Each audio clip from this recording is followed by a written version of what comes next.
جادو کا وجود۔ معتزلہ گمراہ عقل پرست فرقہ جادو کے وجود کا منکر ہے۔ یہ گروہ والے کہتے ہیں جادو کوئی چیز نہیں، بلکہ بعض لوگ تو بعض دفعہ اتنا بڑھ جاتے ہیں کہ کہتے ہیں جو جادو کا وجود مانتا ہو وہ کافر ہے، لیکن اہل السنہ جادو کے وجود کے قائل ہیں۔ یہ مانتے ہیں کہ جادوگر اپنے جادو کے زور سے ہوا پر اڑ سکتے ہیں اور انسان کو بظاہر گدھا اور گدھے کو بظاہر انسان بنا ڈالتے ہیں، مگر کلمات اور منتر وغیرہ کے وقت ان چیزوں کو پیدا کرنے والے اللہ تعالیٰ ہی ہوتے ہیں۔ آسمان کو اور تاروں کو تاثیر پیدا کرنے والے اہل سنت نہیں مانتے۔ فلسفے اور نجوم والے اور بے دین لوگ تو تاروں کو اور آسمان کو ہی اثر پیدا کرنے والے جانتے ہیں۔ اہل سنہ کی ایک دلیل تو آیت وَمَا هُمْ بِضَارِّينَ ہے، اور دوسری دلیل خود نبی صلی اللہ علیہ وسلم پر جادو کیا جانا اور رسول اللہ پر اس کا اثر ہونا ہے۔ تیسرے اس عورت کا واقعہ جسے عائشہ رضی اللہ عنہا نے بیان فرمایا ہے، جس کا ذکر امام ابن جریر کی تفسیر کے حوالے سے گزر چکا ہے، اور بھی بیسیوں ایسے ہی واقعات وغیرہ ہیں۔ کیا جادو سیکھنا جائز ہے؟ رازی نے اپنی تفسیر میں لکھا ہے کہ جادو کا حاصل کرنا برا نہیں۔ محققین کا یہی قول ہے، اس لیے کہ وہ بھی ایک علم ہے، اور اللہ تعالیٰ فرماتے ہیں قُلْ هَلْ يَسْتَوِي الَّذِينَ يَعْلَمُونَ وَالَّذِينَ لَا يَعْلَمُونَ، یعنی علم والے اور بے علم برابر نہیں ہوتے، اور اس لیے بھی کہ یہ معلوم ہوگا تو اس سے معجزے اور جادو میں پوری طرح فرق واضح ہو جائے گا، اور معجزے کا علم واجب ہے اور وہ موقوف ہے جادو کے سیکھنے پر جس سے فرق معلوم ہو، پس جادو کا سیکھنا بھی واجب ہوا۔ رازی کا یہ قول بالکل غلط ہے۔ اگر عقلاً وہ اسے برا نہ بتائیں تو معتزلہ موجود ہیں جو عقلاً بھی اس یعنی جادو کی برائی کے قائل ہیں، اور اگر شرعاً برا نہ بتاتے ہوں تو قرآن کی یہ آیت شرعی برائی بتانے کے لیے کافی ہے۔ سنن نسائی کی ایک حدیث میں ہے کہ جس نے گرہ لگائی اور اس میں پھونکا اس نے جادو کیا۔ پس رازی کا یہ قول غلط ہے۔ ان کا یہ کہنا محققین کا قول یہی ہے، یہ بھی ٹھیک نہیں۔ آخر ان محققین کے ایسے اقوال کہاں ہیں؟ ائمہ اسلام میں سے کس نے یہ کہا ہے؟ پھر هل يستوي الذين يعلمون والذين لا يعلمون کی آیت کو پیش کرنا بھی سوائے جرأت کے اور کچھ نہیں، کیونکہ آیت میں علم سے مراد دینی علم ہے۔ آیت میں شرعی علم والے علماء کی فضیلت بیان ہوئی ہے۔ پھر ان کا یہ قول کہ اسی سے معجزے کا علم حاصل ہوتا ہے، یہ تو بالکل واہی، محض غلط اور فاسد ہے، اس لیے کہ ہمارے رسول محمد صلی اللہ علیہ وسلم کا سب سے بڑا معجزہ قرآن حکیم ہے، جو باطل سے سراسر محفوظ ہے، لیکن اس معجزے کے ماننے کے لیے جادو کا علم جاننے پر موقف نہیں۔ وہ لوگ جنہیں جادو سے دور کا بھی تعلق نہیں، وہ بھی اسے یعنی قرآن کو معجزہ مان گئے۔ صحابہ رضی اللہ عنہم، تابعین، ائمۃ المسلمین، بلکہ عام مسلمان بھی اس قرآن کو معجزہ مانتے ہیں، حالانکہ ان تمام میں سے کبھی ایک بھی جادو جاننا تو کیا جادو کے پاس تک نہیں پھٹکا، نہ سیکھا نہ سکھایا، نہ کیا نہ کرایا، بلکہ ان سب کاموں کو کفر کہتے رہے۔ پھر یہ دعویٰ کرنا کہ معجزے کا جاننا واجب ہے اور جادو اور معجزے کا فرق جادو کے جاننے پر موقف ہے، لہٰذا جادو کا سیکھنا واجب، یہ کس قدر محمل اور کس قدر غلط دعویٰ ہے۔ رازی نے جادو کی کئی قسمیں بیان کی ہیں، اور جو 8 قسم کے جادو رازی نے ذکر کیے ہیں یہ صرف باعتبار لفظ کے ہیں، کیونکہ عربی زبان میں سحر یعنی جادو ہر اس چیز کو کہتے ہیں جو بہت لطیف اور باریک ہو اور ظاہر میں انسان کی نگاہوں سے اس کے اسباب پوشیدہ رہ جائیں۔ اسی لیے ایک حدیث میں ہے جس کو امام بخاری لے کر آئے ہیں، جس میں ہے کہ بعض بیان بھی جادو ہوتا ہے، اور اسی لیے صبح کے اول وقت کو سحور کہتے ہیں کہ وہ مخفی ہوتا ہے، اور اس رگ کو بھی سحر کہتے ہیں جو غذا کی نالی ہے۔ ابو جہل نے بدر کے دن یہی کہا تھا کہ اس کا سحر یعنی رگ طعام کھانے کی رگ خوف کے مارے پھول گئی۔ عائشہ رضی اللہ عنہ فرماتی ہیں، جسے امام بخاری لائے ہیں، کہ میرے سحر و نحر کے درمیان رسول صلی اللہ علیہ وسلم فوت ہوئے۔ تو نحر سے مراد سینہ اور سحر سے مراد رگ غذا ہے۔ قرآن میں بھی ہے سحروا اعین الناس، یعنی لوگوں کی نگاہوں سے اپنا کام مخفی کر کے انجام دیا۔ ابو عبداللہ قرطبی رحمہ اللہ کہتے ہیں، ہم کہتے ہیں کہ جادو ہے اور مانتے ہیں کہ جب اللہ کو منظور ہوتا ہے وہ جادو کے وقت جو چاہتے ہیں کر دیتے ہیں۔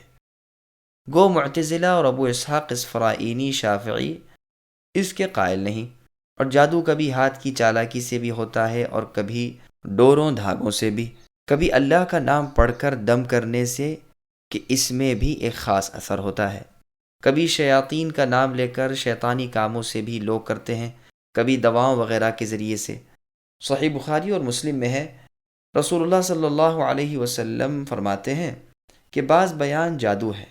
اس کے دو مطلب ہو سکتے ہیں، ایک تو یہ کہ بطور تعریف کے رسول اللہ نے فرمایا ہو، اور ممکن ہے کہ بطور مذمت کے یہ ارشاد ہوا ہو کہ وہ اپنی غلط بات اس طرح بیان کرتا ہے کہ سچ معلوم ہوتی ہے، جیسے ایک اور حدیث میں ہے کہ کبھی میرے پاس تم مقدمہ لے کر آتے ہو اور ایک شخص اپنی چرب زبانی سے اپنے غلط دعوے کو صحیح ثابت کر دیتا ہے۔ وزیر ابو المظفر یحییٰ بن محمد بن حبیرہ رحمۃ اللہ علیہ نے اپنی کتاب الاشراف علی مذاہب الاشراف میں سحر کے باب میں کہا ہے کہ اجماع ہے کہ جادو کی حقیقت ہے، لیکن ابو حنیفہ اس کے قائل نہیں۔ جادو کے سیکھنے والے اور اسے استعمال میں لانے والے کو ابو حنیفہ، امام مالک اور امام احمد رحمہم اللہ کافر بتاتے ہیں۔ ابو حنیفہ کے بعض شاگردوں کا قول ہے کہ اگر جادو کو بچاؤ کے لیے سیکھے تو کافر نہیں ہوتا، ہاں جو اس کا اعتقاد رکھے اور اسے نفع دینے والا سمجھے وہ کافر ہے۔ اور اسی طرح جو یہ خیال کرتا ہے کہ شیاطین یہ کام کرتے ہیں اور اتنی قدرت رکھتے ہیں وہ بھی کافر ہے۔ امام شافعی رحمہ اللہ فرماتے ہیں جادوگر سے دریافت کیا جائے اگر وہ بابل والوں کا سا عقیدہ رکھتا ہو اور 7 ستاروں کو تاثیر پیدا کرنے والا جانتا ہو تو کافر ہے، اگر یہ نہ ہو اور جادو کو جائز جانتا ہو تو بھی کافر ہے۔ امام مالک اور امام احمد رحمہم اللہ کا قول یہ بھی ہے کہ جادوگر جب جادو کرے اور جادو کو استعمال میں لائے اسے وہیں قتل کر دیا جائے۔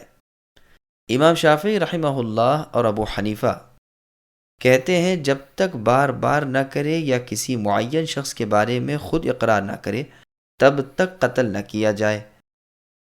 تینوں امام یعنی امام مالک، شافعی اور احمد بن حنبل فرماتے ہیں کہ اس کا قتل بوجہ حد کے ہے، مگر امام شافعی رحمہ اللہ کا بیان ہے کہ بوجہ قصاص کے ہے۔ امام مالک رحمہ اللہ اور ابو حنیفہ اور ایک مشہور قول میں امام احمد رحمہ اللہ کا فرمان ہے کہ جادوگر سے توبہ بھی نہ کرائی جائے کیونکہ اس کی توبہ سے اس پر سے حد نہیں ہٹے گی، اور امام شافعی کا قول ہے کہ اس کی توبہ مقبول ہوگی۔ ایک روایت میں امام احمد کا بھی ہی قول ہے۔ اہل کتاب کا جادوگر بھی ابو حنیفہ کے نزدیک قتل کر دیا جائے گا، لیکن امام مالک، شافعی، احمد بن حنبل رحمہم اللہ کا مذہب اس کے برخلاف ہے۔ لبید بن عاصم یہودی نے رسول اللہ پر جادو کیا تھا اور آپ نے اس کے باوجود اس کے قتل کرنے کو نہیں فرمایا۔ اگر کوئی مسلمان عورت جادوگرنی ہو اس کے بارے میں ابو حنیفہ فرماتے ہیں کہ اسے قید کر دیا جائے، اور امام احمد بن حنبل کہتے ہیں کہ اسے بھی مرد کی طرح قتل کر دیا جائے، اور امام احمد کا قول ہی دلائل کی روح سے زیادہ قوی اور قرین صواب ہے، واللہ اعلم۔ زہری رحمہ اللہ کا قول ہے کہ مسلمان جادوگر قتل کر دیا جائے اور مشرک قتل نہ کیا جائے۔ امام مالک رحمہ اللہ فرماتے ہیں اگر ذمی کے جادو سے کوئی مر جائے تو ذمی کو بھی مار ڈالنا چاہیے۔ انہوں نے یہ بھی کہا کہ پہلے تو اسے کہا جائے کہ توبہ کر، اگر وہ توبہ کر لے اور اسلام قبول کرے تو خیر، ورنہ قتل کر دیا جائے۔ اور یہ بھی آپ سے مروی ہے کہ اگرچہ اسلام قبول کر لے تاہم قتل کر دیا جائے اس جادوگر کو جس کے جادو میں شرکیہ الفاظ ہوں۔ ائمہ امام شافعی، امام مالک، احمد اور دیگر ائمہ اسلام اہل الحدیث رحمۃ اللہ علیہم وغیرہ کافر کہتے ہیں، کیونکہ قرآن میں ہے فلا تکفر، پس تو جادو سیکھ کر کفر کا ارتکاب نہ کر۔ امام مالک رحمہ اللہ فرماتے ہیں جب اس پر غلبہ پا لیا جائے پھر وہ توبہ کرے تو توبہ قبول نہیں، جیسے زندیق بے دین، ہاں اس سے پہلے اگر توبہ کر لے تو قبول ہوگی۔ اگر اس کے جادو سے کوئی مر گیا پھر تو بہر صورت مارا جائے گا، یعنی قصاص میں۔ امام شافعی رحمہ اللہ فرماتے ہیں اگر وہ کہے کہ مار ڈالنے کے لیے میں نے اس پر جادو نہیں کیا تو قتل خطا کی دیت جرمانہ لے لی جائے۔ جادوگر سے اس کے جادو کو اتروانے کی سعید بن مسیب رحمہ اللہ نے اجازت دی ہے، جیسے کہ صحیح بخاری میں ہے۔ عامر شعبی رحمہ اللہ بھی اس میں کوئی حرج نہیں بتاتے، لیکن حسن بصری رحمہ اللہ اسے مکروہ بتاتے ہیں۔ عائشہ رضی اللہ عنہا نے رسول اللہ صلی اللہ علیہ وسلم کی خدمت میں عرض کیا تھا کہ آپ کیوں جادو کھلواتے نہیں؟ تو آپ نے فرمایا مجھے تو اللہ تعالیٰ نے شفا دے دی، اور میں لوگوں پر برائی کھلوانے سے ڈرتا ہوں۔ یہ روایت بخاری کی ہے۔ وہاب رحمۃ اللہ علیہ فرماتے ہیں بیری کے 7 پتے لے کر سل بٹے پر مالیدہ بنا کر پانی ملا لیا جائے، پھر آیت الکرسی پڑھ کر اس پر دم کر دیا جائے، اور جس پر جادو کیا گیا ہے اسے 3 گھونٹ پلا دیا جائے اور باقی پانی سے غسل کرا دیا جائے، انشاءاللہ جادو کا اثر جاتا رہے گا۔ یہ عمل خصوصیت سے اس شخص کے لیے بہت ہی اچھا ہے جو اپنی بیوی سے روک دیا گیا ہو۔ جادو کو دور کرنے اور اس کے اثر کو زائل کرنے کے لیے سب سے اعلیٰ چیز قل اعوذ برب الفلق اور قل اعوذ برب الناس کی صورتیں ہیں۔ سنن نسائی کی حدیث میں ہے کہ ان جیسا کوئی تعویذ یعنی استعاذہ نہیں۔ اسی طرح آیت الکرسی بھی شیطان کو دفع کرنے میں اعلیٰ درجے کی چیز ہے، جیسا کہ صحیح بخاری کی حدیث میں ہے۔ يا أيها الذين آمنوا لا تقولوا راعنا وقولوا انظرنا واسمعوا وللكافرين عذاب أليم ما يود الذين كفروا من أهل الكتاب ولا المشركين أن ينزل عليكم من خير من ربكم والله يختص برحمته من يشاء واللہ ذو الفضل العظیم۔ اے ایمان والو، تم راعینا نہ کہا کرو بلکہ انظرنا کہو، یعنی ہماری طرف دیکھتے اور سنتے رہا کرو، اور کافروں کے لیے دردناک عذاب ہیں۔ نہ تو اہل کتاب کے کافر چاہتے ہیں نہ مشرکین چاہتے ہیں کہ تم پر اے مسلمانوں تمہارے رب کی کوئی بھلائی نازل ہو۔ ان کے اس حسد سے کیا ہوا؟ اللہ تعالیٰ جسے چاہیں اپنی رحمت خصوصیت سے عطا فرمائے۔ اللہ تعالیٰ بڑے فضل والے ہیں۔ سامعین، اب اس کی تفسیر سماعت کیجیے۔ غیر مسلموں کی مشابہت اختیار کرنا کیسا ہے؟ اس آیت میں اللہ تعالیٰ اپنے مؤمن بندوں کو کافروں کی بول چال اور ان کے کاموں کی مشابہت سے روک رہے ہیں۔ یہودی بعض الفاظ زبان دبا کر بولتے تھے اور مطلب برا لیتے تھے۔ جب انہیں یہ کہنا ہوتا کہ ہماری سنیے تو کہتے تھے راعینا، اور مراد اس سے رعونت اور سرکشی لیتے تھے، جیسے اور جگہ اللہ تعالیٰ کا بیان ہے من الذین ہادوا الآیہ، یعنی یہودیوں میں ایسے لوگ بھی ہیں جو باتوں کو اصلیت سے ہٹا دیتے ہیں اور کہتے ہیں ہم سنتے ہیں لیکن مانتے نہیں، اپنی زبانوں کو موڑ توڑ کر دین میں تانہ زنی کے لیے راعنا کہتے ہیں۔ اگر یہ کہتے کہ ہم نے سنا اور مانا، ہماری بات سنیے اور ہماری طرف توجہ کیجیے، تو یہ ان کے لیے بہتر اور مناسب ہوتا، لیکن ان کے کفر کی وجہ سے اللہ نے انہیں اپنی رحمت سے دور کر دیا ہے۔ ان میں ایمان بہت ہی کم ہے۔ احادیث میں یہ بھی آیا ہے کہ جب یہ لوگ سلام کرتے ہیں تو السلام علیکم کہتے ہیں، اور سام کے معنی موت کے ہیں، تو تم ان کے جواب میں وعلیکم کہا کرو۔ ہماری دعا ان کے حق میں قبول ہوگی اور ان کی بد دعا ہمارے حق میں قبول نہیں ہوگی۔ یہ حدیث بخاری اور مسلم کی ہے۔ الغرض قول و فعل میں ان سے مشابہت کرنی منع ہے۔ مسند احمد کی حدیث میں ہے میں قیامت کے قریب تلوار کے ساتھ بھیجا گیا ہوں، میری روزی حق تعالیٰ نے میرے نیزے تلے رکھی ہے، ذلت اور پستی اس کے لیے ہے جو میرے احکام کا خلاف کرے، اور جو شخص کسی غیر مسلم قوم سے مشابہت کرے وہ انہی میں سے ہے۔ اور سنن ابی داؤد میں بھی یہ مشابہت والا حصہ مروی ہے۔ اس آیت اور حدیث سے ثابت ہوا کہ کفار کے اقوال و افعال، یعنی ان کی باتوں اور ان کے کاموں، نیز ان کے لباس، عید اور عبادت میں ان کی مشابہت کرنا جو ہمارے لیے مشروع اور مقرر نہیں، سخت منع ہے، اور اس پر شریعت میں عذاب کی دھمکی اور سخت ڈراوا اور حرمت کی اطلاع دی گئی ہے۔ ابن مسعود رضی اللہ عنہ فرماتے ہیں کہ جب تم قرآن کریم میں یا ایھا الذین آمنوا سنو تو کان لگا دو اور دل سے متوجہ ہو جایا کرو، کیونکہ یا تو کسی برائی سے ممانعت ہوگی، یعنی کسی برے کام سے روکا جائے گا، یا کسی نیکی کا حکم ہوگا۔ خیثمہ رضی اللہ عنہ فرماتے ہیں تورات میں بنی اسرائیل کو خطاب کرتے ہوئے اللہ تعالیٰ نے یا ایھا المساکین فرمایا ہے، لیکن امت محمدیہ صلی اللہ علیہ وسلم کو یا ایھا الذین آمنوا کے معزز یعنی باعزت خطاب سے سرفراز فرمایا ہے۔ رائنا کے معنی ہماری طرف کان لگانے کے ہیں، جیسے عاطنہ۔ مجاہد رحمہ اللہ فرماتے ہیں اس کے معنی مخالفت کے ہیں، یعنی خلاف نہ کہا کرو۔ ان سے یہ بھی مروی ہے کہ مطلب یہ ہے کہ آپ ہماری سنیے اور ہم آپ کی۔ انصار نے بھی یہی لفظ رسول اللہ صلی اللہ علیہ وسلم کے سامنے کہنا شروع کر دیا تھا، جس سے قرآن کریم نے انہیں روک دیا۔ حسن رحمہ اللہ فرماتے ہیں، راعین کہتے ہیں مذاق کی بات کو، یعنی تم رسول اللہ کی باتوں اور اسلام سے مذاق نہ کیا کرو۔ ابو صخر رحمہ اللہ کہتے ہیں جب رسول اللہ جانے لگتے تو جنہیں کوئی بات کہنی ہوتی تو وہ کہتے اپنا کان ادھر کیجئے۔ اللہ تعالیٰ نے اس بے ادبی کے کلمے سے روک دیا اور اپنے نبی کی عزت کرنے کی تعلیم فرمائی۔ سدی رحمہ اللہ کہتے ہیں رفاعہ ابن زید یہودی رسول اللہ سے باتیں کرتے ہوئے یہ لفظ کہا کرتا تھا، مسلمانوں نے بھی یہ خیال کر کے کہ یہ لفظ ادب کے ہیں، یہی لفظ بولنے شروع کر دیے، جس پر انہیں روک دیا گیا، جیسے سورہ نساء میں بھی ہے۔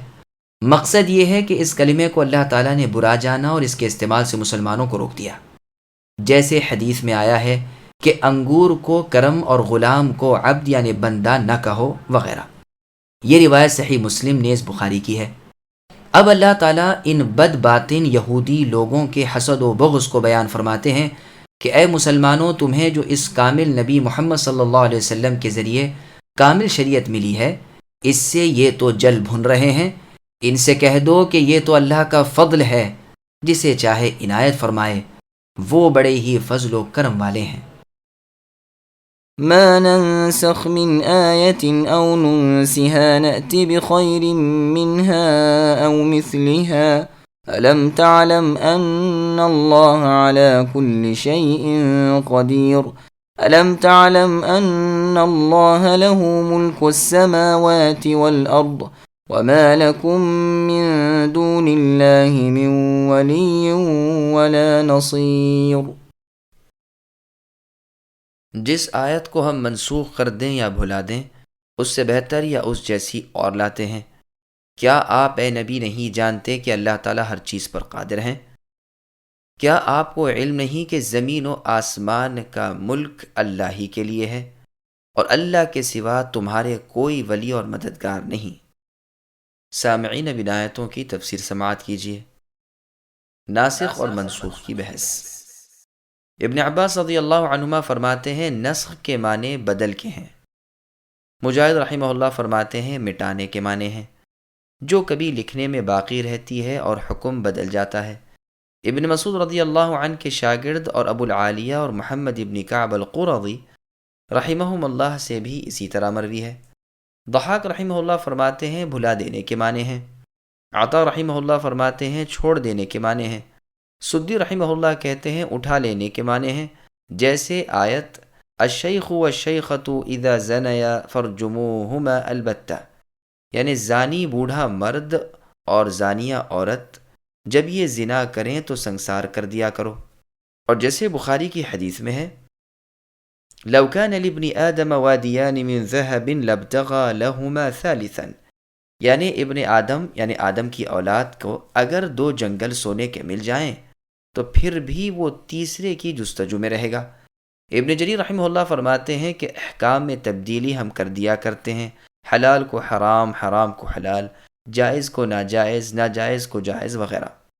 حکم کرنا، روکنا اور رخصت جائز اور ممنوع کاموں میں نسخ ہوتا ہے۔ ہاں جو خبریں دی گئی ہیں، واقعات بیان کیے گئے ہیں، ان میں رد و بدل اور ناسخ و منسوخ نہیں ہوتا۔ نسخ کے لفظی معنی نقل کرنے کے ہیں، جیسے کتاب کے ایک نسخے سے دوسرا نقل کر لینا۔ اسی طرح یہاں بھی چونکہ ایک حکم کے بدلے دوسرا حکم ہوتا ہے، اس لیے اسے نسخ کہتے ہیں، خواہ حکم کا بدل جانا ہو خواہ الفاظ کا۔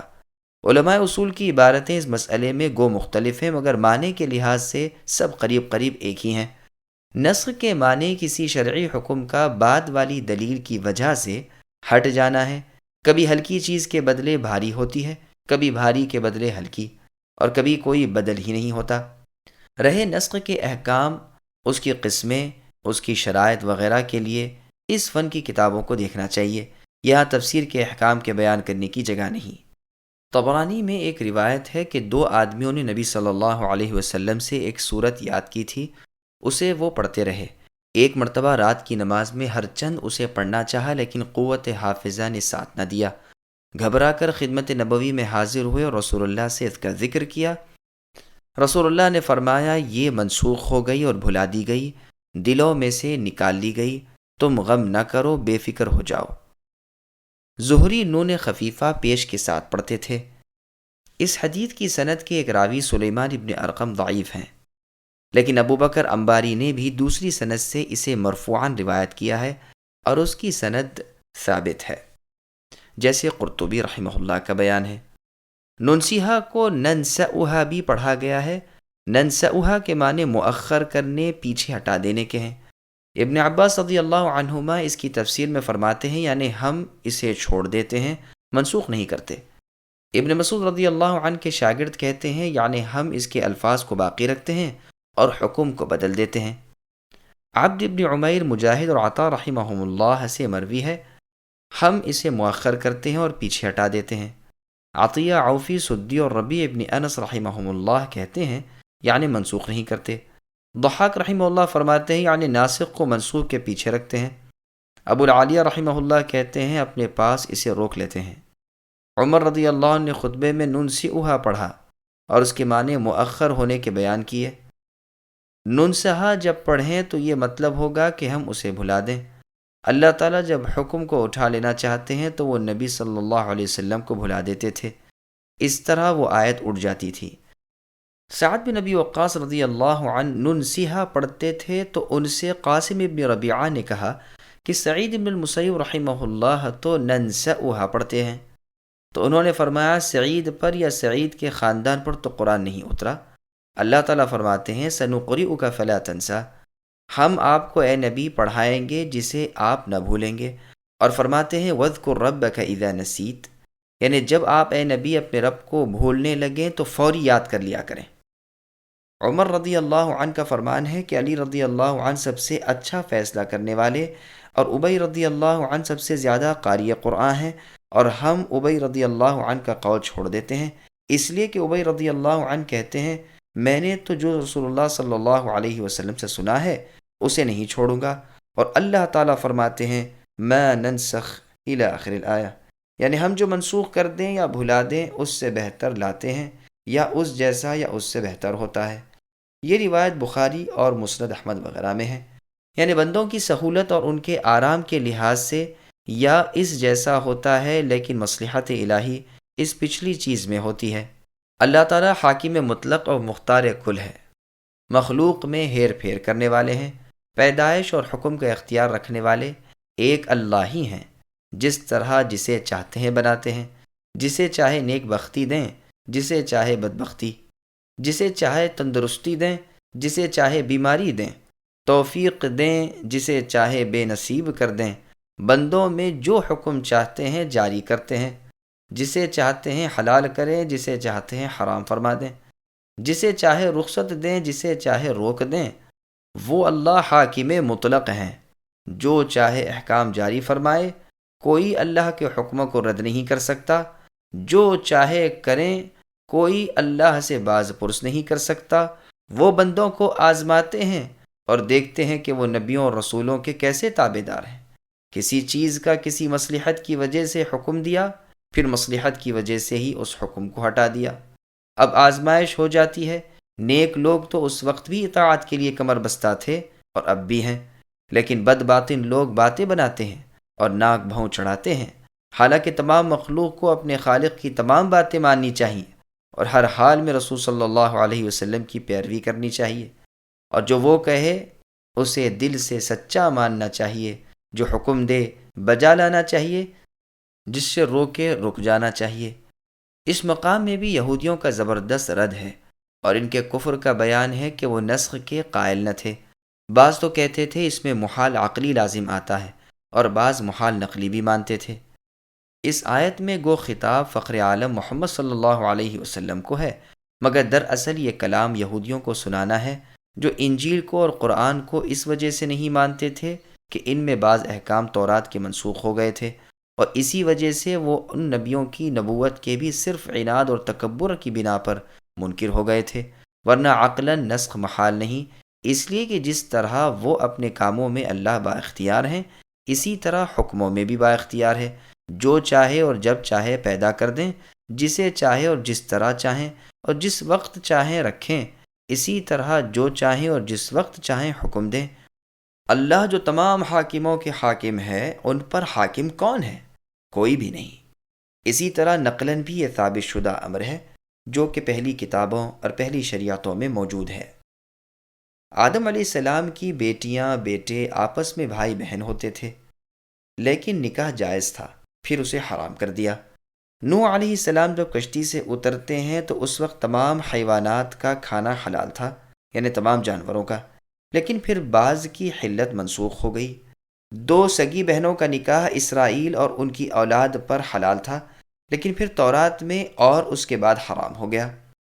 ابراہیم علیہ السلام کو بیٹے کی قربانی کا حکم دیا، پھر قربانی کرنے سے پہلے ہی منسوخ کر دیا۔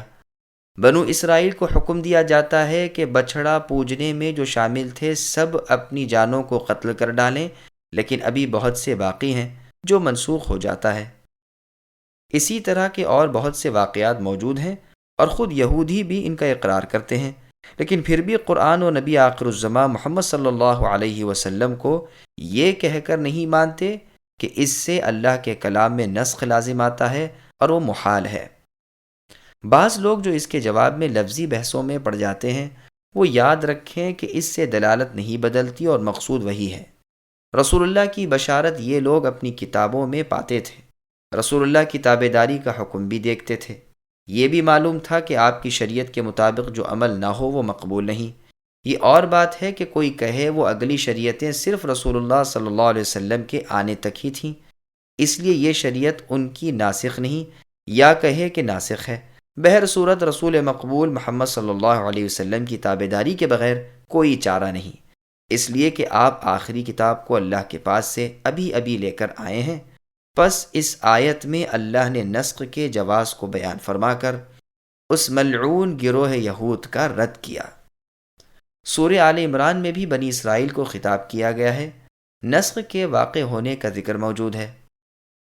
فرمان ہے کل الطعام کان حلا لبنی اسرائیل الآیہ، یعنی کل کھانے بنی اسرائیل پر حلال تھے مگر جس چیز کو اسرائیل یعنی یعقوب علیہ السلام نے اپنے اوپر حلال کر لیا تھا۔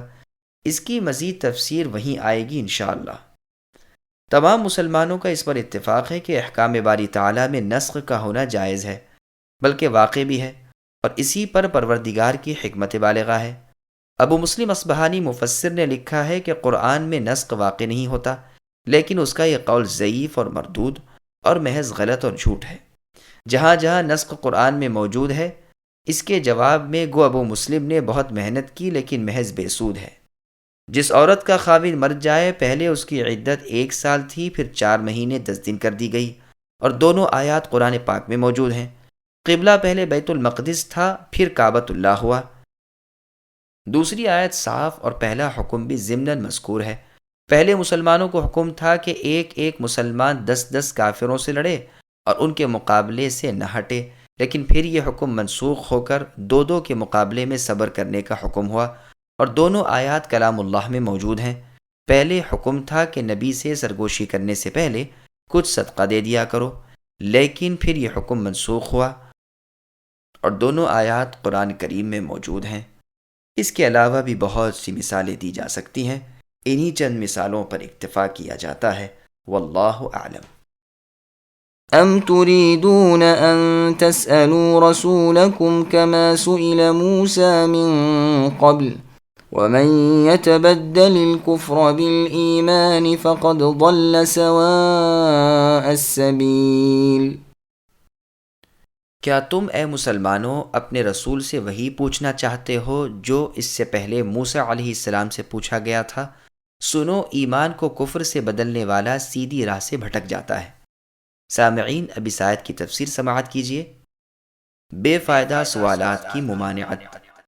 اس آیت کریمہ میں اللہ تعالیٰ ایمان والوں کو روکتے ہیں کہ کسی واقعے کے ہونے سے پہلے میرے نبی محمد صلی اللہ علیہ وسلم سے فضول سوال نہ کیا کرو۔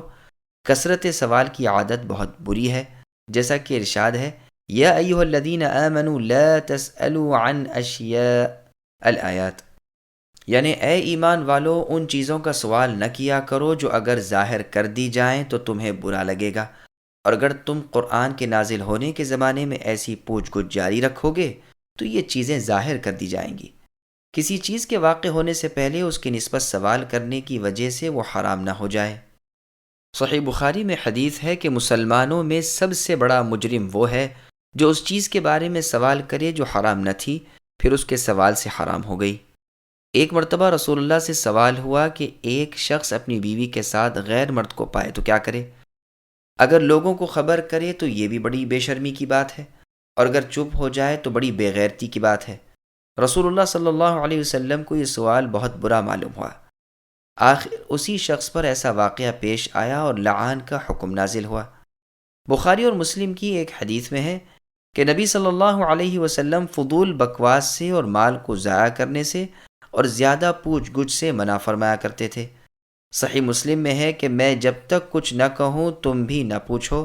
تم سے پہلے لوگوں کو اسی بد خصلت نے ہلاک کر دیا کہ وہ بکثرت سوال کیا کرتے تھے اور اپنے نبیوں سے اختلاف کرتے تھے۔ جب میں تمہیں کوئی حکم دوں تو اپنی طاقت کے مطابق بجا لاؤ، اور اگر منع کروں تو رک جایا کرو۔ یہ رسول اللہ صلی اللہ علیہ وسلم نے اس وقت فرمایا تھا جب لوگوں کو خبر دی کہ اللہ تبارک و تعالی نے تم پر حج فرض کیا ہے۔ تو کسی نے کہا، اے اللہ کے رسول، ہر سال؟ آپ خاموش ہو گئے۔ اس نے پھر پوچھا، آپ نے کوئی جواب نہ دیا۔ اس نے تیسری دفعہ پھر یہی سوال کیا۔ رسول اللہ نے فرمایا، ہر سال نہیں، لیکن اگر میں ہاں کہہ دیتا تو ہر سال فرض ہو جاتا، اور پھر تم کبھی بھی اس حکم کو بجا نہ لا سکتے۔ پھر رسول اللہ صلی اللہ علیہ وسلم نے یہی مندرجہ والا آیت تلاوت فرمائی۔ انس رضی اللہ عنہ فرماتے ہیں، جب ہمیں رسول اللہ صلی اللہ علیہ وسلم سے سوال کرنے سے روک دیا گیا تو ہم رسول اللہ سے پوچھنے میں ہیبت کھاتے تھے، چاہتے تھے کہ کوئی بادیہ نشی ناواقف شخص آ جائے، وہ پوچھے تو ہم بھی سن لیں۔ یہ روایت مسلم کی ہے۔ اور مسلم میں برا بن عازب رضی اللہ عنہ فرماتے ہیں، میں کوئی سوال رسول اللہ سے کرنا چاہتا تھا تو سال بھر گزر جاتا تھا کہ مارے ہیبت کے پوچھنے کی جرت نہیں ہوتی تھی۔ ہم تو خواہش رکھتے تھے کہ کوئی عرابیہ نے دیہات کا بادیہ نشی آدمی آئے اور رسول اللہ سے سوال کر بیٹھے، پھر ہم بھی سن لیں۔ یہاں پر لفظ ام یا تو بل کے معنی میں ہے یا اپنے اصلی معنی میں ہے، یعنی سوال کے بارے میں جو یہاں پر انکاری ہے۔ یہ حکم مؤمن کافر سب کو ہے، کیونکہ رسول اللہ کی رسالت سب کی طرف تھی۔ قرآن میں اور جگہ ہے، یسألک اہل الکتاب الی آخرہ، یعنی اہل کتاب آپ سے نبی سوال کرتے ہیں کہ آپ ان پر کوئی آسمانی کتاب اتاریں۔ انہوں نے موسیٰ علیہ السلام سے اس سے بھی بڑا سوال کیا تھا کہ اللہ کو ہم اپنی آنکھوں سے اسی دنیا میں دیکھنا چاہتے ہیں، جس ظلم کی وجہ سے انہیں ایک تند آواز نے ہلاک کر دیا۔ رافع ابن حریملہ اور وہب ابن زید نے کہا تھا کہ اے محمد صلی اللہ علیہ وسلم، کوئی آسمانی کتاب ہم پر نازل کیجئے جسے ہم پڑھیں اور ہمارے شہروں میں دریا جاری کر دیں تو ہم آپ کو مان لیں۔ اس پر یہ آیت اتری۔ معلوم ہوا کہ تکبر، عناد، سرکشی کے ساتھ نبیوں سے سوال کرنا نہایت مذموم حرکت ہے۔ جو کفر کو ایمان کے بدلے مول لے اور آسانی کو سختی سے بدلے، وہ سیدھی راہ سے ہٹ کر جہالت و ضلالت میں گھر جاتا ہے۔ اسی طرح غیر ضروری سوال کرنے والا بھی، جیسے اور جگہ ہے، الم تر الی الذین بدلوا الآیات، اے نبی کیا آپ نے انہیں نہیں دیکھا جو اللہ تعالیٰ کی نعمت کو کفر سے بدلتے ہیں اور اپنی قوم کو ہلاکت میں ڈالتے ہیں؟ وہ جہنم میں داخل ہوں گے اور وہ بڑی بری قرارگاہ ہے۔ ود كثير من أهل الكتاب لو يردونكم من بعد إيمانكم كفارا حسدا من عند أنفسهم من بعد ما تبين لهم الحق فاعفوا واصفحوا حتى يأتي الله بأمره إن الله على كل شيء قدير وأقيموا الصلاة وآتوا الزكاة وما تقدموا لأنفسكم من خير تجدوه عند الله إن الله بما تعملون بصير۔ ان اہل کتاب کے اکثر لوگ باوجود حق کھل جانے کے محض حسد و بغض کی بنا پر تمہیں بھی ایمان سے اے مسلمانوں ہٹا دینا چاہتے ہیں۔ تم بھی معاف کرو اور چھوڑو یہاں تک کہ اللہ تعالیٰ اپنا حکم لائے۔ یقیناً اللہ تعالیٰ ہر چیز پر قدرت رکھتے ہیں۔ تم نمازیں قائم رکھو، زکوٰۃ دیتے رہا کرو، اور جو کچھ بھلائی تم اپنے لیے آگے بھیجو گے سب کچھ اللہ کے پاس پالو گے۔ اللہ تعالیٰ تمہارے اعمال کو خوب دیکھ رہے ہیں۔ سامعین، اب ان آیتوں کی تفسیر سماعت کیجیے۔ قومی عصبیت بدبختی کا باعث ہے۔ ابن عباس رضی اللہ عنہما سے مروی ہے کہ حیی ابن اخطب اور ابو یاسر ابن اخطب، یہ دونوں یہودی سب سے زیادہ مسلمانوں سے حاسد یعنی ان سے جلنے والے تھے، لوگوں کو اسلام سے روکتے تھے اور عرب سے جلتے تھے۔ ان کے بارے میں یہ آیت نازل ہوئی۔ کعب بن اشرف یہودی کا بھی یہی شغل تھا۔ زہری رحمہ اللہ کہتے ہیں اس کے بارے میں یہ آیت نازل ہوئی ہے۔ یہ بھی یہودی تھا اور اپنے شعروں میں رسول اللہ صلی اللہ علیہ وسلم کی ہجو کیا کرتا تھا۔ گو ان کی کتاب میں رسول اللہ کی تصدیق موجود تھی اور یہ بخوبی رسول اللہ کی صفتیں جانتے تھے اور رسول اللہ کو اچھی طرح پہچانتے تھے، پھر بھی یہ دیکھ رہے تھے کہ قرآن ان کی کتاب کی تصدیق کر رہا ہے۔ ایک امی اور ان پڑھ وہ کتاب پڑھتا ہے جو سراسر معجزہ ہے، لیکن صرف حسد کی بنا پر عرب میں رسول اللہ کیوں مبعوث ہوئے؟ کفر و انکار پر آمدہ ہو گئے، بلکہ اور لوگوں کو بھی بہکانا شروع کر دیا۔ بس اللہ تعالیٰ نے مومنوں کو حکم دیا کہ تم درگزر کرتے رہو اور اللہ کے حکم اور اللہ کے فیصلے کا انتظار کرو، جیسے اور جگہ فرمایا، تمہیں مشرکوں اور اہل کتاب سے بہت کڑوی باتیں سننا پڑیں گی۔ بالآخر حکم نازل فرما دیا کہ ان مشرکوں سے اب دب کر نہ رہو، ان سے لڑائی کرنے کی تمہیں اجازت ہے۔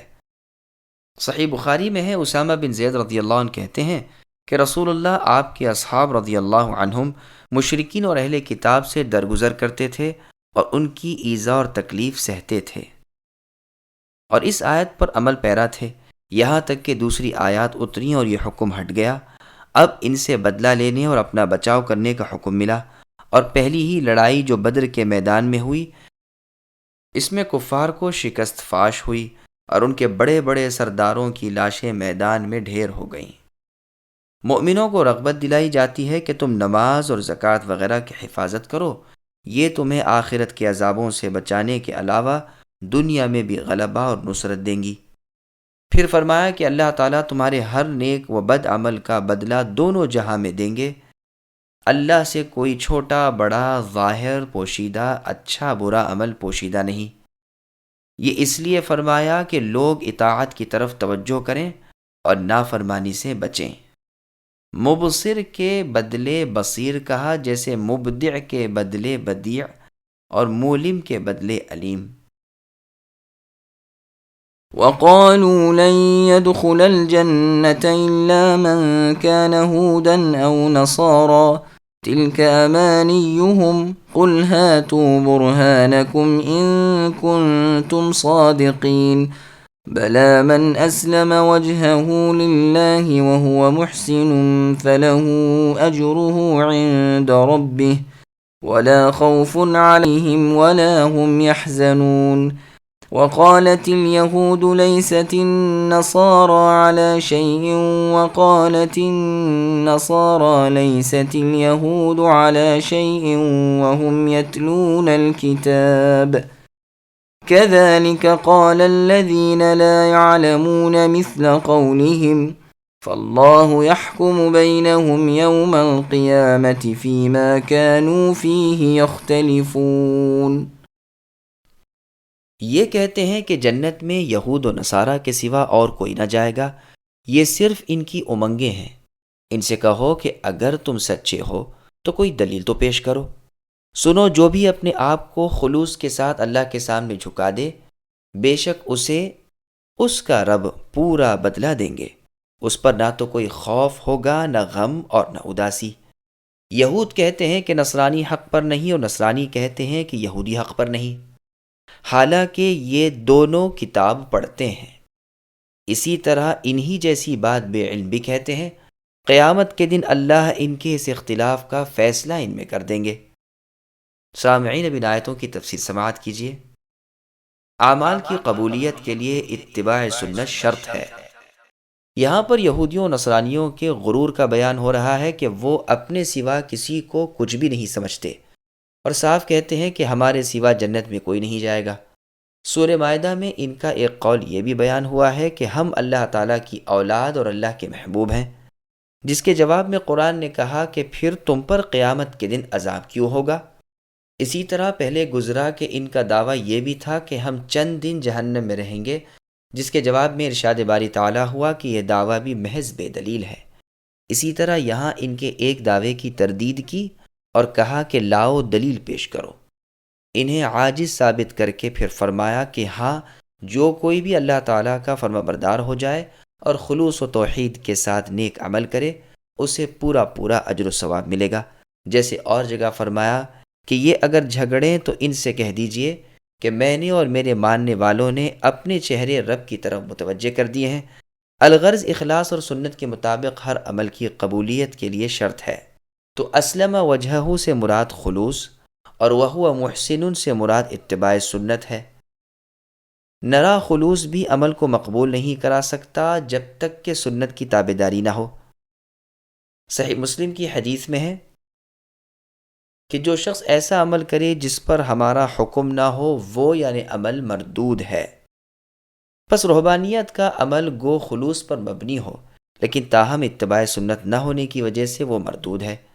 ایسے ہی اعمال کی نسبت قرآن حکیم کا ارشاد ہے وَقَدِمْنَا إِلَى مَا عَمِلُوا مِنْ عَمَلٍ فَجَعَلْنَاهُ هَبَاءً مَنْثُورًا، یعنی انہوں نے جو اعمال کیے تھے ہم نے سب رد کر دیے۔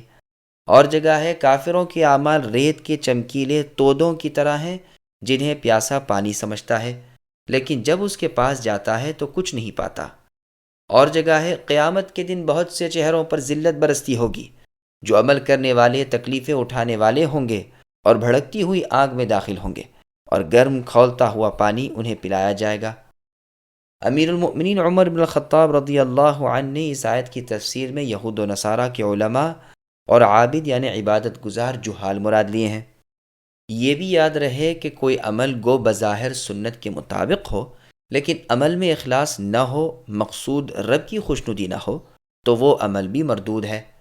ریاکار اور منافق لوگوں کے اعمال کا یہی حال ہے، جیسے اللہ تعالیٰ نے فرمایا کہ منافق رب کو دھوکہ دیتے ہیں اور وہ انہیں دھوکہ دے رہے ہیں، اور نماز کو کھڑے ہوتے ہیں یہ منافق تو سستی سے کھڑے ہوتے ہیں، صرف لوگوں کو دکھانے کے لیے عمل کرتے ہیں اور اللہ کو یاد بہت ہی کم کرتے ہیں۔ اور فرمایا فویل للمصلین الآیات، ان نمازیوں کے لیے ویل ہے جو اپنی نماز سے غافل ہیں، جو ریاکاری کرتے ہیں اور چھوٹی چھوٹی چیزیں بھی روکتے پھرتے ہیں۔ اور جگہ ارشاد ہے فمن كان يرجو لقاء ربه فليعمل عملا صالحا الآیات، یعنی جو شخص اپنے رب کی ملاقات کا آرزو مند ہو اسے نیک عمل کرنا چاہیے اور اپنے رب کی عبادت میں کسی کو شریک نہ کرنا چاہیے۔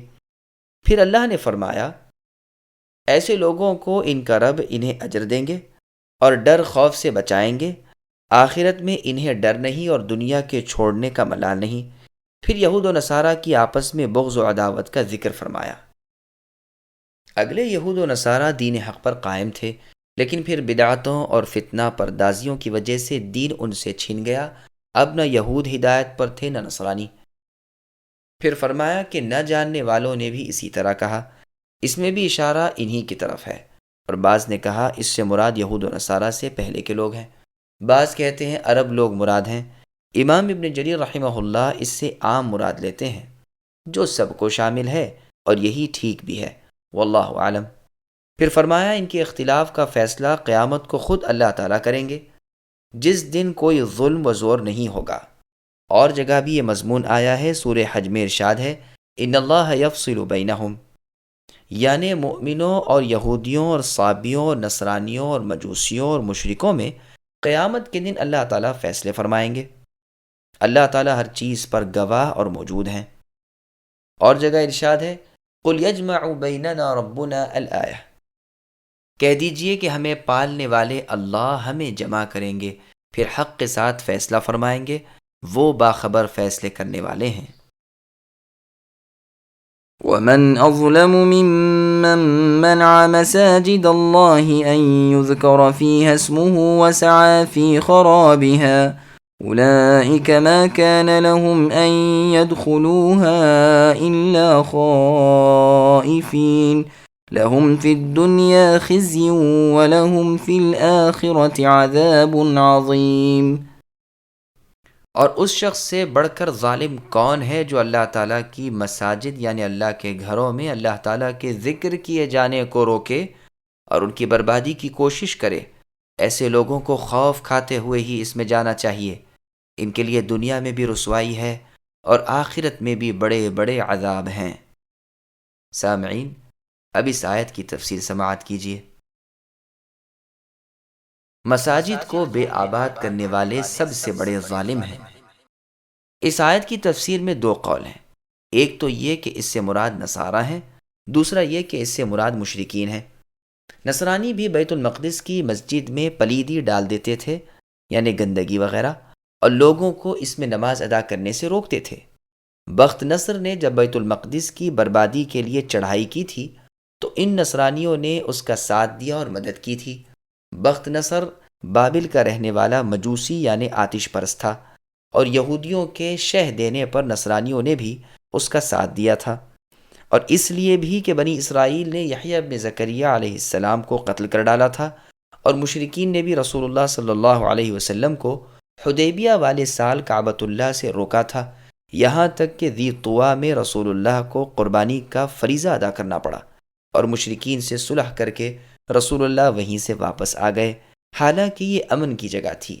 باپ اور بھائی کے قاتل کو بھی یہاں کوئی نہیں چھیڑتا تھا، اور اس کے اجاڑنے کی کوشش ان کی یہی تھی کہ ذکر اللہ اور حج و عمرہ کرنے والی مسلم جماعت کو انہوں نے روک دیا۔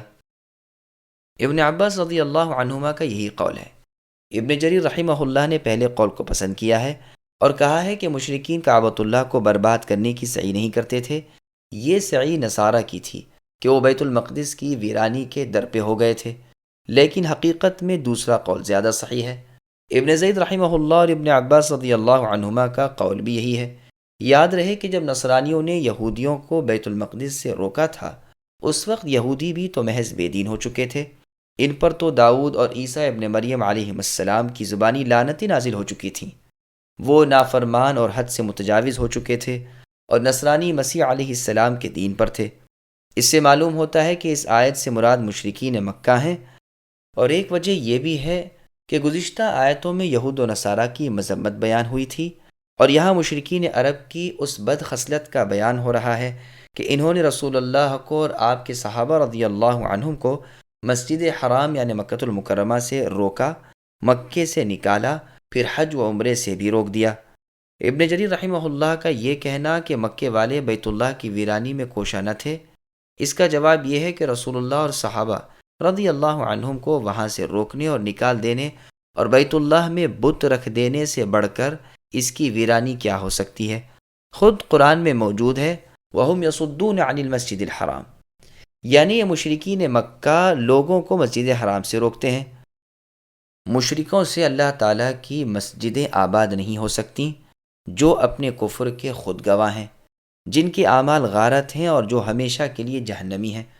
مساجد کی آبادی ان لوگوں سے ہوتی ہے جو اللہ تعالیٰ پر اور قیامت کے دن پر ایمان رکھنے والے اور نماز و زکوٰۃ کے پابند اور صرف اللہ تعالیٰ ہی سے ڈرنے والے ہیں، اور یہی لوگ راہ راست والے ہیں۔ اور جگہ اللہ نے فرمایا ہم الذین کفروا وصدوکم عن المسجد الحرام الآیہ، ان لوگوں نے کفر بھی کیا اور تمہیں مسلمانوں مسجد حرام سے روکا اور قربانیوں کو ذبح ہونے کی جگہ تک نہ پہنچنے دیا۔ اگر ہمیں ان مؤمن مردوں عورتوں کا خیال نہ ہوتا جو اپنی ضعیفی اور کم قوتی کے باعث مکے سے نہیں نکل سکے، جنہیں تم جانتے بھی نہیں، تو ہم تمہیں ان سے لڑ کر ان کی غارت کر دینے کا حکم دے دیتے، لیکن یہ بے گناہ مسلمان نہ پیس دیے جائیں، اس لیے ہم نے سر دست یہ حکم نہیں دیا۔ لیکن اگر یہ کفار اپنی شرارتوں سے باز نہ آئے تو وہ وقت دور نہیں جب ان پر ہمارے دردناک عذاب برس پڑیں۔ پس جب وہ مسلمان ہستیاں جن سے مساجد کی آبادی حقیقی معنی میں ہے وہی روک دیے گئے تو مساجد کے اجاڑنے میں کون سی کمی رہ گئی؟ مساجد کی آبادی صرف ظاہری زیب و زینت، رنگ و روغن سے نہیں ہوتی، بلکہ اس میں ذکر اللہ ہونا، اس میں شریعت کا قائم رہنا، انہیں شرک و ظاہری میل کچیل سے پاک رکھنا، یہ ان کی حقیقی آبادی ہے۔ پھر آگے اللہ نے فرمایا کہ انہیں لائق نہیں کہ بے خوف ہو کر یہ مسجد میں آئیں۔ مطلب یہ ہے کہ مسلمانوں انہیں بے خوفی اور بے باکی کے ساتھ بیت اللہ میں نہ آنے دو، جب ہم تمہیں غالب کر دیں تو اس وقت یہی کرنا۔ چنانچہ مکہ فتح ہو گیا۔ رسول اللہ نے اگلے سال 9 ہجری میں اعلان کرا دیا کہ اس سال کے بعد حج میں کوئی مشرک نہ آنے پائے اور بیت اللہ کا طواف کوئی ننگا ہو کر نہ کرے جیسا کہ مشرکین کیا کرتے تھے۔ جن لوگوں کے درمیان صلح کی کوئی مدت مقرر ہوئی ہے وہ قائم ہے۔ یہ روایت بخاری کی ہے۔ یہ حکم دراصل تصدیق اور عمل ہے۔ اس آیت پر یا ایھا الذین آمنوا انما المشرکون نجس فلا يقربوا المسجد الحرام بعد عامهم هذا، یعنی مشرک لوگ نجس ہیں، پلید ہیں، اس سال کے بعد انہیں مسجد حرام میں نہ آنے دو۔ اور یہ معنی بھی بیان کیے گئے ہیں کہ چاہیے تو یہ تھا کہ یہ مشرک کانپتے ہوئے اور خوف زدہ مسجد میں آئیں، لیکن اس کے برعکس الٹا یہ مسلمانوں کو روک رہے ہیں۔ یہ مطلب بھی ہو سکتا ہے کہ اس آیت میں اللہ تعالیٰ ایمانداروں کو بشارت دیتے ہیں کہ ان قریب میں تمہیں غلبہ دوں گا، اور یہ مشرک اس مسجد کی طرف رخ کرنے سے بھی کپ کپانے لگیں گے۔ چنانچہ یہی ہوا، اور رسول اللہ صلی اللہ علیہ وسلم نے وصیت کی کہ جزیرہ عرب میں 2 دن باقی نہ رہنے پائیں، جیسا کہ مسند احمد میں ہے، اور یہود و نصارہ کو وہاں سے نکال دیا جائے، جیسا کہ صحیح مسلم میں ہے۔ الحمدللہ کہ اس امت کے بزرگوں نے یعنی صحابہ، تابعین رضوان اللہ علیہم اجمعین نے اس وصیت رسول اکرم صلی اللہ علیہ وسلم پر عمل بھی کر دکھایا۔ اس سے مساجد کی فضیلت اور بزرگی بھی ثابت ہوئی، بالخصوص اس جگہ کی اور اس مسجد کی جہاں سب سے بڑے اور کل جن و انس کے رسول محمد صلی اللہ علیہ وسلم بھیجے گئے تھے، یعنی خانہ کعبہ۔ ان گنہگاروں پر دنیا کی رسوائی بھی آئی، اور جس طرح انہوں نے مسلمانوں کو روکا، جلا وطن کیا، اسی طرح اس کا پورا بدلہ انہیں ملا۔ یہ بھی روکے گئے اور جلا وطن کیے گئے، اور ابھی اخروی عذاب باقی ہیں، کیونکہ انہوں نے بیت اللہ کی حرمت توڑی، وہاں بت رکھ دیے، غیر اللہ سے دعائیں اور مناجات شروع کر دیں، ننگے ہو کر بیت اللہ کا طواف کیا وغیرہ۔ اور اگر اس سے مراد نصرانی لیے جائیں تو بھی ظاہر ہے کہ وہ بیت المقدس کی مسجد میں ڈرتے ہوئے جاتے ہیں۔ انہوں نے بھی بیت المقدس کی بے حرمتی کی تھی، بالخصوص اس صخرہ یعنی پتھر کی جس کی طرف یہود نماز پڑھتے تھے۔ اسی طرح جب یہودیوں نے بے حرمتی کی اور نصرانیوں سے بھی بڑھ گئے تو ان پر ذلت بھی اس وجہ سے زیادہ نازل ہوئی۔ دنیا کی رسوائی سے مراد امام مہدی رحمہ اللہ کے زمانے کی رسوائی بھی ہے اور جزیے کی ادائیگی بھی ہے۔ وَلِلَّهِ الْمَشْرِقُ وَالْمَغْرِبُ فَأَيْنَمَا تُوَلُّوا فَثَمَّ وَجْهُ اللَّهِ إِنَّ اللَّهَ وَاسِعٌ عَلِيمٌ۔ اور مشرق اور مغرب کے مالک اللہ ہی ہیں، تم جدھر بھی منہ کرو ادھر ہی اللہ کا منہ ہے۔ اللہ تعالیٰ کشادگی اور وسعت والے اور بڑے علم والے ہیں۔ سامعین، اب اس آیت کی تفسیر سماعت کیجیے۔ کعبۃ اللہ کو قبلہ بنایا جانا۔ اس آیت میں نبی صلی اللہ علیہ وسلم اور آپ کے ان صحابہ کرام رضی اللہ عنہم کو تسلی دی جا رہی ہے جو مکے سے نکالے گئے اور اپنی مسجد سے روکے گئے تھے۔ رسول اللہ مکہ مکرمہ میں بیت المقدس کی طرف منہ کر کے نماز پڑھتے تھے تو کعبۃ اللہ بھی سامنے ہی ہوتا تھا۔ جب مدینہ تشریف لائے تو 16 یا 17 ماہ تک تو ادھر ہی منہ کر کے نماز پڑھتے رہے، مگر پھر اللہ تعالیٰ نے کعبۃ اللہ کی طرف متوجہ ہونے کا حکم دیا، جیسا کہ بخاری اور مسلم میں ہے۔ ابو عبید قاسم بن سلام رحمۃ اللہ علیہ نے اپنی کتاب ناسخ و منسوخ میں ابن عباس رضی اللہ عنہما سے روایت نقل کی ہے کہ قرآن میں سب سے پہلا منسوخ کا حکم یہی قبلے کا ہے۔ للہ المشرق والی آیت نازل ہوئی۔ رسول اللہ بیت المقدس کی طرف منہ کر کے نمازیں پڑھتے، پھر آیت وَمِنْ حَيْثُ خَرَجْتَ نازل ہوئی اور رسول اللہ نے بیت اللہ کی طرف متوجہ ہو کر نماز ادا کرنا شروع کی۔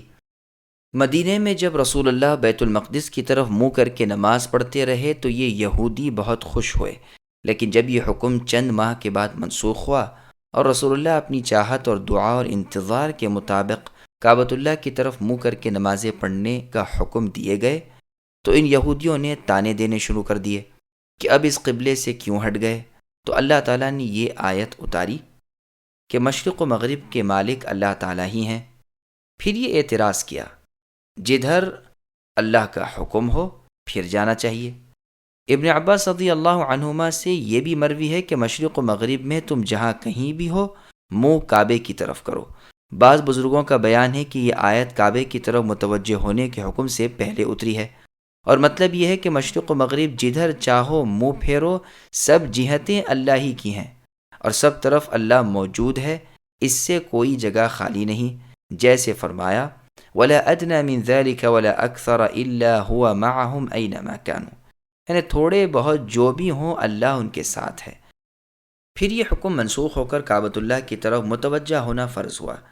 اس قول میں جو یہ لفظ ہیں کہ اللہ سے کوئی جگہ خالی نہیں، اگر اس سے مراد اللہ تعالیٰ کا علم ہو تو صحیح ہے، کوئی اللہ کے علم سے خالی نہیں، اور اگر ذات باری ہو یعنی خود اللہ تعالیٰ مراد ہوں تو ٹھیک نہیں۔ اللہ تعالیٰ کی پاک ذات اس سے بہت بلند و بالا ہے کہ وہ اپنی مخلوق میں سے کسی چیز میں حاضر ہو۔ نیز مطلب آیت کا یہ بھی بیان کیا گیا ہے کہ یہ آیت سفر اور رہروی اور خوف کے وقت کے لیے ہے کہ ان تینوں وقتوں میں نفل نماز کو جس طرف منہ ہو ادا کیا کرو۔ سواری پر اور تاریکی میں نماز پڑھنے کی تفصیل۔ ابن عمر رضی اللہ عنہما سے مروی ہے کہ ان کی اونٹنی کا منہ جس طرف ہوتا تھا نماز پڑھ لیتے تھے، اور فرماتے تھے کہ رسول اللہ صلی اللہ علیہ وسلم کا طریقہ یہی تھا، اور اس آیت کا مطلب بھی یہی ہے۔ آیت کا ذکر کیے بغیر یہ حدیث مسلم، ترمذی، نسائی، ابن ابی حاتم، ابن مردویہ وغیرہ میں مروی ہے، اور اصل اس کی صحیح بخاری، صحیح مسلم میں بھی موجود ہے۔ صحیح بخاری میں ہے کہ ابن عمر رضی اللہ عنہما سے جب نماز خوف کے بارے میں پوچھا جاتا تو نماز خوف کو بیان فرماتے اور کہتے کہ جب اس سے بھی زیادہ خوف ہو تو پیدل اور سوار کھڑے کھڑے پڑھ لیا کرو، منہ خواہ قبلے کی جانب ہو خواہ نہ ہو۔ نافع رحمہ اللہ کا بیان ہے کہ عبداللہ بن عمر رضی اللہ عنہما میرے خیال سے اسے مرفوع بیان کرتے تھے۔ امام شافعی رحمہ اللہ کا مشہور فرمان ہے کہ سفر خواہ پر امن ہو، خواہ خوف، ڈر اور لڑائی کا ہو، سواری پر نفل ادا کر لینے جائز ہیں۔ امام مالک رحمہ اللہ اور آپ کی جماعت اس کے خلاف ہے۔ ابو یوسف اور ابو سعید استخری بغیر سفر کے بھی سے جائز کہتے ہیں۔ انس رضی اللہ عنہ سے بھی یہ روایت ہے۔ ابو جعفر طبری رحمہ اللہ بھی اسے پسند فرماتے ہیں، یہاں تک کہ وہ تو پیدل چلنے والے کو بھی رخصت دیتے ہیں۔ غائبانہ نماز جنازہ پڑھنے کا بیان۔ بعض مفسرین رحمہم اللہ کہتے ہیں کہ اس کے نازل ہونے کا باعث نجاشی ہے۔ اس کے معنی میں یہ بھی کہا گیا ہے کہ وہ بیت المقدس کی طرف اس لیے نمازیں پڑھتے رہے کہ انہیں اس کے منسوخ ہو جانے کا علم ہی ہوا تھا۔ قرطبی رحمہ اللہ فرماتے ہیں کہ ان کے جنازے کی نماز رسول اللہ نے پڑھی، اور یہ دلیل ہے کہ جنازے کی نماز غائبانہ ادا کرنی چاہیے، اور اس کے نہ ماننے والے اس کو مخصوص جانتے ہیں اور اس کی 3 تعویلیں کرتے ہیں۔ ایک تو یہ کہ رسول اللہ نے اس کے یعنی نجاشی کے جنازے کو دیکھ لیا، زمین آپ کے لیے لپیٹ لی گئی تھی۔ دوسری یہ کہ چونکہ وہاں ان کے پاس ان کے جنازے کی نماز پڑھنے والا اور کوئی نہ تھا، اس لیے رسول اللہ نے یہاں غائبانہ مدینے میں نماز جنازہ ادا کی۔ ابن عربی اسی جواب کو پسند کرتے ہیں۔ قرطبی کہتے ہیں کہ یہ ناممکن ہے کہ ایک بادشاہ مسلمان ہو اور اس کی قوم کا کوئی شخص اس کے پاس مسلمان نہ ہو۔ ابن عربی اس کے جواب میں کہتے ہیں کہ شاید ان کے نزدیک جنازے کی نماز کی شریعت نہ ہو۔ یہ جواب بہت اچھا ہے۔ تیسری یہ کہ آپ نے غائبانہ نماز جنازہ ادا کی تاکہ لوگوں کو رغبت ہو اور اس جیسے دوسرے بادشاہ دین اسلام کی طرف مائل ہوں۔ لیکن یہ تینوں تعویلیں ظاہر کے خلاف ہونے کے علاوہ صرف احتمالات کی بنا پر ہیں، اور انہیں مان لینے کے بعد بھی مسئلہ یہی ہے کہ جنازہ غائبانہ پڑھنا چاہیے، کیونکہ گوہ رسول اللہ صلی اللہ علیہ وسلم نے اس جنازے کا مشاہدہ کر لیا ہو، لیکن پھر بھی صحابہ رضی اللہ عنہم کی نماز تو غائبانہ ہی رہی۔ اگر ہم دوسرا جواب مان لیں تو بھی جنازہ تو غائبانہ ہی ہوا۔ جو لوگ سرے سے نماز جنازہ غائبانہ کے قائل ہی نہیں، وہ تو اس صورت میں بھی قائل ہیں، اور یہ بات تو دل کو لگتی ہی نہیں کہ ان کے نزدیک نماز جنازہ مشروع نہ ہو۔ شریعت بھی اسلام تھی نہ کہ اور۔ تیسرا جواب بھی کچھ ایسا ہی ہے، اور برتقدیر تسلیم اب بھی وہ وجہ باقی ہے کہ جنازہ غائبانہ ادا کریں تاکہ دوسرے لوگوں کی رغبت اسلام کا باعث ہو، واللہ اعلم۔ ابن مردویہ میں حدیث ہے کہ رسول اللہ فرماتے ہیں، اہل مدینہ، اہل شام، اہل عراق کا قبلہ مشرق و مغرب کے درمیان ہے۔ یہ روایت ترمذی میں بھی دوسرے الفاظ سے مروی ہے، اور اس کے ایک راوی ابو معشر کے حافظے پر بعض اہل علم نے کلام کیا، مگر امام ترمذی نے اسے ایک اور سند سے بھی نقل کیا ہے اور اسے حسن صحیح کہا ہے۔ عمر بن الخطاب، علی بن ابی طالب، عبداللہ بن عباس رضی اللہ عنہم سے بھی یہی مروی ہے۔ عمر رضی اللہ عنہ فرماتے ہیں، جب تو مغرب کو اپنی دائیں جانب اور مشرق کو بائیں جانب کر لے تو تیرے سامنے کی جہت قبلہ ہو جائے گا۔ ابن عمر رضی اللہ عنہما سے بھی اوپر کی طرح حدیث مروی ہے کہ مشرق و مغرب کے درمیان قبلہ ہے، ملاحظہ ہو دارقطنی، بہقی وغیرہ۔ امام ابن جریر رحمہ اللہ فرماتے ہیں یہ مطلب بھی اس آیت کا ہو سکتا ہے کہ تم مجھ سے دعائیں مانگنے میں اپنا منہ جس طرف بھی کرو میرا منہ بھی اسی طرف پاؤ گے اور میں تمہاری دعاؤں کو قبول فرماؤں گا۔ مجاہد رحمہ اللہ سے مروی ہے کہ جب یہ آیت ادعونی استجب لکم یعنی مجھ سے دعا کرو میں قبول کروں گا اتری تو لوگوں نے کہا کس طرف دعا کریں؟ اس کے جواب میں یہ آیت فَأَيْنَمَا تُوَلُّوا فَثَمَّ وَجْهُ اللَّهِ نازل ہوئی۔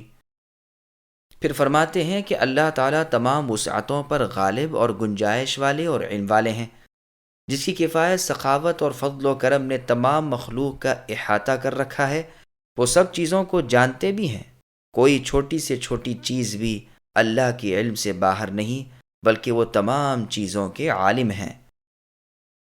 وقالوا اتخذ الله ولدا سبحانه بل له ما في السماوات والأرض كل له قانتون بديع السماوات والأرض وإذا قضى أمرا فإنما يقول له كن فيكون۔ اور یہ کہتے ہیں اللہ کی اولاد ہے، نہیں بلکہ وہ اللہ تو پاک ہے، زمین و آسمان کی تمام مخلوقات اللہ کی ملکیت میں ہے اور ہر ایک اللہ کا فرما بردار ہے۔ وہ زمین اور آسمان کا ابتداءً پیدا کرنے والے ہیں، وہ جس کام کو کرنا چاہیں کہہ دیتے ہیں کہ ہو جا، بس وہ وہیں ہو جاتا ہے۔ سامعین، اب ان آیتوں کی تفسیر سماعت کیجیے۔ اللہ تعالیٰ ہی مقتدر اعلیٰ ہیں۔ یہ اور اس کے ساتھ کی آیت نصرانیوں کے رد میں ہے، اور اسی طرح ان جیسے یہود و مشرکین کے رد میں بھی، جو کہتے تھے کہ اللہ تعالیٰ کی اولاد ہے۔ ان سے کہا جاتا ہے کہ زمین و آسمان وغیرہ تمام چیزوں کے تو اللہ تعالیٰ مالک ہیں، ان کے پیدا کرنے والے ہیں، انہیں روزیاں دینے والے، ان کے اندازے مقرر کرنے والے، انہیں قبضے میں رکھنے والے، ان میں رد و بدل کرنے والے اللہ تعالیٰ ہی ہیں۔ پھر بھلا اس مخلوق میں سے کوئی اللہ کی اولاد کیسے ہو سکتا ہے؟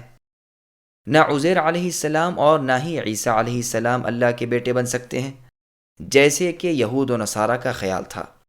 نہ فرشتے اللہ کی بیٹیاں بن سکتے ہیں، جیسے مشرکین عرب کا خیال تھا، اس لیے کہ دو برابر کے مناسبت رکھنے والے ہم جنس سے اولاد ہوتی ہے، اور اللہ تعالیٰ کا نہ کوئی نظیر ہے، نہ اللہ کی عظمت و کبریائی میں اللہ کا کوئی شریک، نہ اللہ کی جنس کا کوئی اللہ جیسا، اور وہ تو آسمانوں اور زمینوں کے پیدا کرنے والے ہیں، اللہ کی اولاد کیسے ہوگی؟ اللہ کی کوئی بیوی بھی نہیں، وہ ہر چیز کے خالق اور ہر چیز کے عالم ہیں۔ تم رحمان کی اولاد بتاتے ہو، یہ کتنی بےہودہ اور لغو بات تم کہتے ہو، یہ اتنی بری بات زبان سے نکالتے ہو کہ اس سے آسمانوں کا پھٹ جانا اور زمین کا شق ہو جانا اور پہاڑوں کا ریزہ ریزہ ہو جانا ممکن ہے۔ تمہارا دعویٰ ہے کہ اللہ تعالیٰ صاحب اولاد ہیں، اللہ تعالیٰ کی اولاد تو کوئی ہو ہی نہیں سکتی۔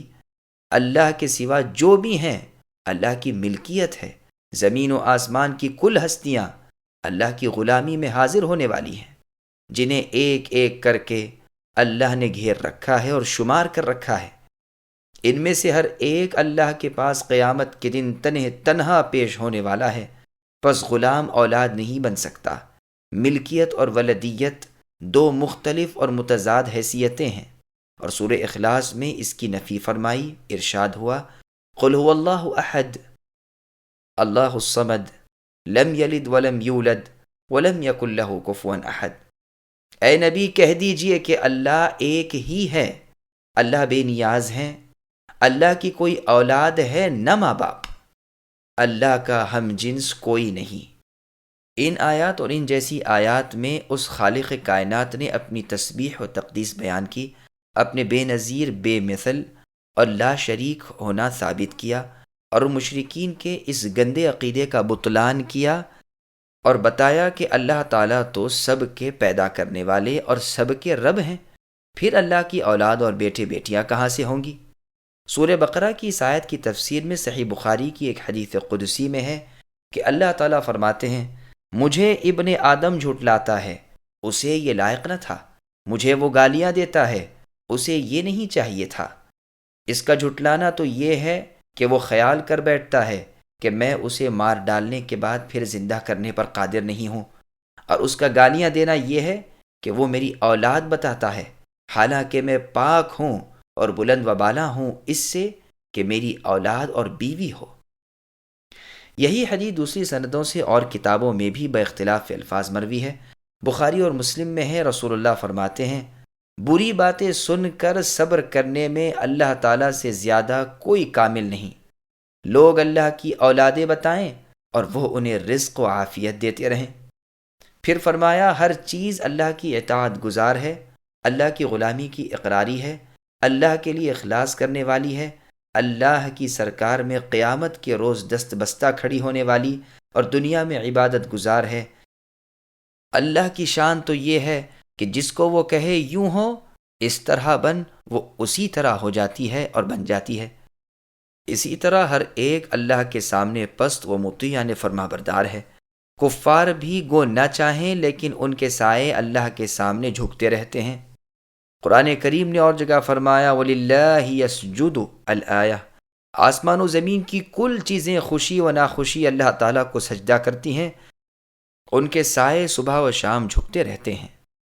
پھر آگے اللہ نے فرمایا کہ وہ اللہ آسمان و زمین کو بغیر کسی سابقہ نقشے کے پہلی ہی بار کی پیدائش میں پیدا کرنے والے ہیں۔ لغت میں بدعت کے معنی تو پیدا کرنے، نیا بنانے کے ہیں، اور سنن نبی داؤد وغیرہ کی حدیث میں ہے کہ ہر نئی بات بدعت ہے اور ہر بدعت گمراہی ہے۔ یہ تو ہوئی شرعی بدعت۔ کبھی بدعت کا اطلاق صرف لغتاً ہوتا ہے، شرعاً مراد نہیں ہوتی۔ جیسے عمر رضی اللہ عنہ نے لوگوں کو نماز تراویح پر جمع کر کے پھر اسے اسی طرح جاری دیکھ کر فرمایا تھا، اچھی بدعت ہے، جیسا کہ روایت بخاری میں ہے۔ آیت میں لفظ بدیع مبدع سے پھیرا گیا ہے، جیسے مولم سے علیم اور مسمع سے سمیع۔ معنی مبدع کے انشاء اور نوپید کرنے والے کے ہیں، بغیر مثال کے اور بغیر نمونے کے اور بغیر پہلی پیدائش کے پیدا کرنے والے۔ بدعتی کو اس لیے بدعتی کہا جاتا ہے کہ وہ بھی دین الہی میں وہ کام یا وہ طریقہ ایجاد کرتا ہے جو اس سے پہلے شریعت میں نہ ہو۔ اسی طرح کسی نئی بات کے پیدا کرنے والے کو عربی زبان میں مبتدع کہتے ہیں۔ ابن جریر رحمہ اللہ فرماتے ہیں، مطلب یہ ہوا کہ اللہ تعالیٰ اولاد سے پاک ہیں، وہ آسمان و زمین کی تمام چیزوں کے مالک ہیں، ہر چیز اللہ کی وحدانیت کی دلیل ہے، ہر چیز اللہ کی اطاعت گزاری کی اقراری ہے، سب کے پیدا کرنے والے، بنانے والے، موجود کرنے والے، بغیر اصل اور مثال کے انہیں وجود میں لے آنے والے ایک وہی رب العالمین اللہ ہیں۔ اس کی گواہی ہر چیز دیتی ہے، خود مسیح علیہ السلام بھی اس کے گواہ اور بیان کرنے والے ہیں۔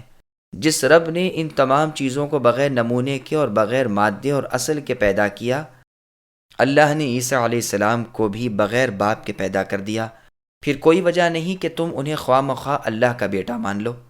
پھر فرمایا کہ اس اللہ کی قدرت و سلطنت، سطوت و شوکت ایسی ہے کہ جس چیز کو جس طرح کی بنانا اور پیدا کرنا چاہیں اسے کہہ دیتے ہیں کہ اس طرح اور ایسی ہو جا، وہ اسی وقت ہو جاتی ہے۔ جیسے فرمایا، انما امرہ اذا اراد شیئا ان یقول له کن فیکون۔ دوسری جگہ فرمایا، انما قولنا لشیء اذا اردناہ ان نقول له کن فیکون، اور ارشاد ہوتا ہے، وما امرنا الا واحدۃ کلمح بالبصر۔ شاعر کہتا ہے، اذا ما اراد اللہ امرا فانما یقول له کن قولۃ فیکون۔ مطلب سب کا یہ ہے کہ ادھر اللہ کا ارادہ کسی چیز کا ہوا اور اللہ نے کہا ہو جا، وہیں وہ ہو گیا۔ اللہ کے ارادے سے مراد جدا نہیں۔ پس مندرجہ بالا آیت میں عیسائیوں کو نہایت لطیف پیرائے سے یہ بھی سمجھا دیا گیا کہ عیسیٰ علیہ السلام بھی اسی اللہ کے کہنے سے پیدا ہوئے ہیں، ہو جا۔ دوسری جگہ صاف صاف فرما دیا، ان مثل عیسیٰ عند اللہ کمثل آدم خلقہ من تراب ثم قال له کن فیکون۔ یعنی عیسیٰ علیہ السلام کی مثال اللہ کے نزدیک آدم علیہ السلام جیسی ہے، جنہیں مٹی سے پیدا کیا پھر فرمایا ہو جا، وہ ہو گئے۔